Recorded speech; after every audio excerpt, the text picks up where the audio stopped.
নমস্কার বন্ধুরা, প্রতিমা রান্নাঘরে সব বন্ধুদেরকে স্বাগত জানিয়ে শুরু করছি আজকের রেসিপি। আজকে আমি বাঁধাকপির দুর্দান্ত স্বাদের রেসিপি শেয়ার করব।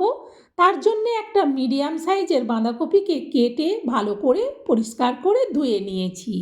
আর নিয়ে নিয়েছি আমি দুটো মিডিয়াম সাইজের আলুকেও লম্বা লম্বা করে কেটে। আর এখানে আমি 100 গ্রাম ছোলার ডাল নিয়েছিলাম। ছোলার ডালটা বাঁধাকপি আর আলু কাটার আগে ভিজিয়ে রেখেছিলাম। এখন কিন্তু ডালটা ভিজে নরম হয়ে গেছে। এইভাবে ছোলার ডাল দিয়ে বাঁধাকপিটা রান্না করলে খেতে কিন্তু ভীষণ সুন্দর লাগে। যারা বানিয়ে খেয়েছো তারা জানো, আর যারা কখনো খাওনি আমার দেখানো পদ্ধতিতে রান্না করে দেখো, দুর্দান্ত লাগে এই রেসিপিটা। এটা কিন্তু ভাত, মুড়ি, রুটি, পরোটা সবের সাথে খাওয়া যাবে। আর আমি কিন্তু রেসিপিটা সম্পূর্ণ নিরামিষভাবেই বানাবো। বন্ধুরা, কেউ স্কিপ করে দিও না, প্রথম থেকে শেষ পর্যন্ত দেখো, তাহলে তোমরাও বুঝতে পারবে যে এই পদ্ধতিতে রান্না করলে কতটা টেস্টি হয় রেসিপিটা। রান্না করার জন্যে গ্যাস জেলে কড়া বসিয়ে দিয়ে তাতে দিয়ে দিলাম সরিষার তেল। খুন্তি দিয়ে একটু তেলটাকে কড়ার উপর পর্যন্ত চাড়িয়ে নিচ্ছি। তেলটা গরম হতেই এতে আমি দিয়ে দিচ্ছি আলুগুলো। আলুগুলো এবার খুন্তি দিয়ে ভালো করে উল্টে পাল্টে নাড়াতে থাকবো। তেলটা ভালো করে আলুর গায়ে লেগে গেছে। এবার আমি আলুতে দিয়ে দিচ্ছি অল্প হলুদ। হলুদ দেওয়ার পর আবারও আলুটাকে নাড়াতে থাকবো। আলুটা যাতে সব দিক ভালো করে ভাজা হয় সেই জন্যে এইভাবে খুন্তি দিয়ে কিন্তু অনবরত নাড়াতে হবে। প্রায় আমি মিনিট তিনেক আলুগুলোকে ভাজলাম। দেখো, সুন্দর করে ভাজা হয়ে গেছে আলুগুলো। এইভাবে ভাজা হওয়ার পর আলুগুলোকে তুলে নিচ্ছি। সব আলুগুলোকে তুলে নেওয়ার পর এবার আমি কড়ার মধ্যে দিয়ে দিচ্ছি একটা তেজপাতা, আর দিচ্ছি অল্প একটু গোটা জিরে, দিয়ে দিচ্ছি অল্প কালো জিরে, আর দিচ্ছি একটা শুকনো লঙ্কা। এবার এগুলোকে 2 মিনিট ভেজে নেব।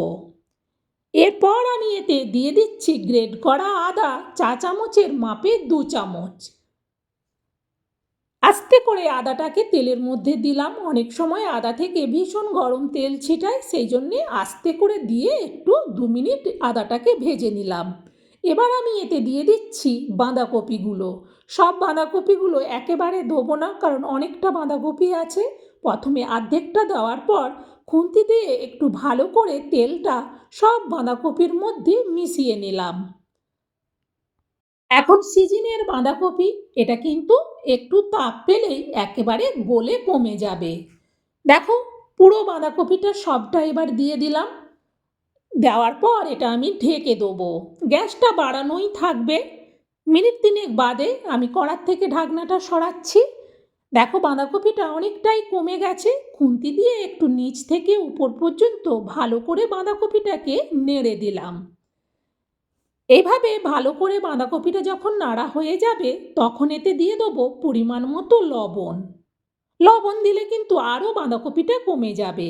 দিয়ে দিচ্ছি অল্প একটু চিনি। এই চিনিটা দিলে তরকারিটা মিষ্টি হবে না, কিন্তু টেস্টটা বেশ সুন্দর হবে। লবণ চিনিটা দেওয়ার পর আবারও 2 মিনিট বাঁধাকপিটাকে নেড়ে নিলাম। এরপর এতে দিয়ে দিচ্ছি পরিমাণ মতো হলুদ, আর দিচ্ছি পরিমাণ মতো লঙ্কার গুঁড়ো। যে যেমন ঝাল পছন্দ করো সে সেই অনুযায়ী লঙ্কা দিও। হলুদ আর লঙ্কার গুঁড়োটা দেওয়ার পর আবারও বাঁধাকপিটাকে ভালো করে উল্টে পাল্টে নেড়ে দিলাম। এরপর আমি এতে দিয়ে দিচ্ছি ভেজানো ছোলার ডাল। সব ছোলার ডালটা কিন্তু দিয়ে দিলাম, কারণ ছোলার ডালটা সেদ্ধ হতে একটু সময় লাগে। সেই জন্য ভালো করে ছোলার ডালটা একটু নেড়ে দিলাম। এরপর এটা আবারও ঢেকে দিচ্ছি। আবারও আমি ঘড়ি ধরে মিনিট তিনেকের মতো বাদে কড়ার থেকে ঢাকনাটা সরিয়ে নিলাম।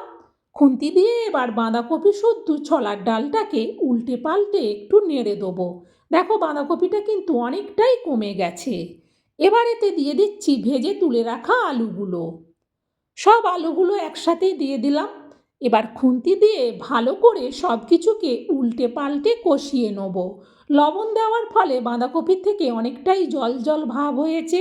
যতক্ষণ না সেই জলটা শুকিয়ে যাচ্ছে ততক্ষণ এটাকে কষিয়ে নেব। দেখো, ভালো করে কিন্তু কষানো হয়ে গেছে। শুকনো হওয়ার পর এই মিডিলে দিয়ে দিচ্ছি একটা বড় সাইজের টমেটোর পেস্ট। যেহেতু অন্য সেরকম মশলা দিচ্ছে না, সেই জন্যে টমেটোটা একটু বড় সাইজের দিলাম, দিয়ে ভালো করে উপর থেকে বাঁধাকপি দিয়ে ঢেকে দিলাম। এরপর এটা আবারও ঢেকে দেবো।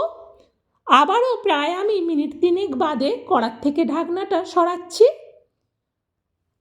গ্যাসটা কিন্তু কমিয়ে দিয়েছিলাম। এরপর এতে আমি দিয়ে দিচ্ছি 1/2 চামচ জিরে গুঁড়ো আর দিচ্ছি 1/2 চামচ ধনে গুঁড়ো। এবার একসাথে খুন্তি দিয়ে টমেটো পেস্ট শুদ্ধ জিরে আর ধনেটাকে ভালো করে পুরো বাঁধাকপির মধ্যে মিশিয়ে নেব। টমেটোটা দেওয়ার পর আবারও কিন্তু একটু জল জল ভাব হয়েছে, সেই জন্যে গ্যাসটাকে একটু বাড়িয়েছি। বাড়িয়ে ভালো করে এবার বাঁধাকপিটাকে কষিয়ে নেব। প্রায় আমি মিনিট 3-4 বাঁধাকপিটাকে ভালো করে কষিয়েছি। দেখো সুন্দরভাবে কষানো হয়ে গেছে। এবার আমি যে টমেটো পেস্ট করেছিলাম সেই মিক্সার জারটা ধুয়ে দিয়ে দেবো এতে জল। সব কিছু সেদ্ধ হবে, বাঁধাকপির মোটা ডাঁটাগুলো এবং ছোলার ডালটা, সেই মতো একটু বেশি করে জল দিলাম। খুন্তি দিয়ে ভালো করে বাঁধাকপিটাকে উল্টে পাল্টে নেড়ে দেখে নিলাম, আর জল এতে লাগবে না। এবার এটা ঢেকে দিচ্ছি।